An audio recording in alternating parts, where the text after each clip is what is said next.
Hello everybody, आइए देखते हैं क्लास 10 के क्वेश्चन समांतर श्रेणी से। ठीक है, तो क्वेश्चन क्या है, क्या यह सूची संख्याओं की एक सूची है 5, 8, 11, 14, 17 एक एपी है, यानी कि अरिथमेटिक प्रोग्रेशन में है। ठीक है, आइए देखते हैं। जो संख्याओं की लिस्ट है वो है 5, 8, 11, 14, 17 इस तरह आगे बढ़ रही है। तो यह एक असेंडिंग ऑर्डर में दी गई संख्याओं की लिस्ट है, एक संख्याओं का सीक्वेंस है। ठीक है, तो आइए इनके बीच की डिफरेंस देखते हैं। ठीक है, अगर सेकंड टर्म से फर्स्ट टर्म को सब्ट्रैक्ट करते हैं तो या उससे उनके बीच की डिफरेंस प्राप्त करते हैं तो वो है 3। फिर थर्ड टर्म से सेकंड टर्म को सब्ट्रैक्ट करते हैं या उनके बीच की डिफरेंस प्राप्त करते हैं तो वो भी है 3। अगेन फोर्थ टर्म से कितना, थर्ड टर्म को यानी थर्ड पोजीशन की पद को कह सकते हैं सब्ट्रैक्ट करते हैं, वो भी होती है 3। बिल्कुल।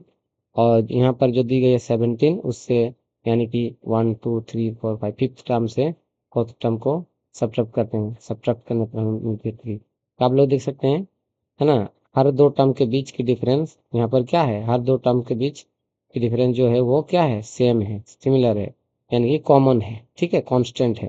तो कह सकते हैं यहाँ पर जितने भी टर्म्स हैं, यहाँ पर हर लगातार दो टर्म्स है ना, एक के बाद एक जो है दो टर्म्स के बीच की डिफरेंस अगर प्राप्त करते हैं वो सेम है। और यहाँ पर 3 है, वो डिफरेंस 3 है, और हम लोग देख सकते हैं वो सेम है, सबके लिए क्या है, सेम है। तो इसको हम लोग कह सकते हैं कॉमन डिफरेंस, है ना, यानी कि सार्वंतर। तो जब किसी संख्या की सूची या सीक्वेंस में कॉमन डिफरेंस निकले, यानी कि डिफरेंस कॉमन निकले, सेम निकले, कांस्टेंट निकले, जैसे एक जैसा निकले, तब वो संख्याओं का लिस्ट एक एपी कहलाती है। हाँ, निश्चित रूप से यह एक एपी है ना, यह एक क्या है, एपी है। दैट इज यह एक, ये लिस्ट एरिथमेटिक प्रोग्रेशन में है, एरिथमेटिक प्रोग्रेशन में है।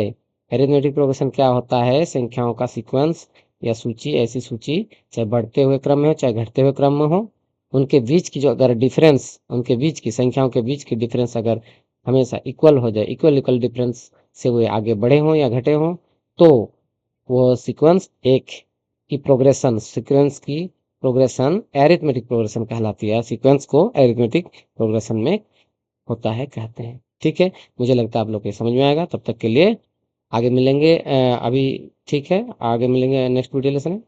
तब तक के लिए take care and bye bye.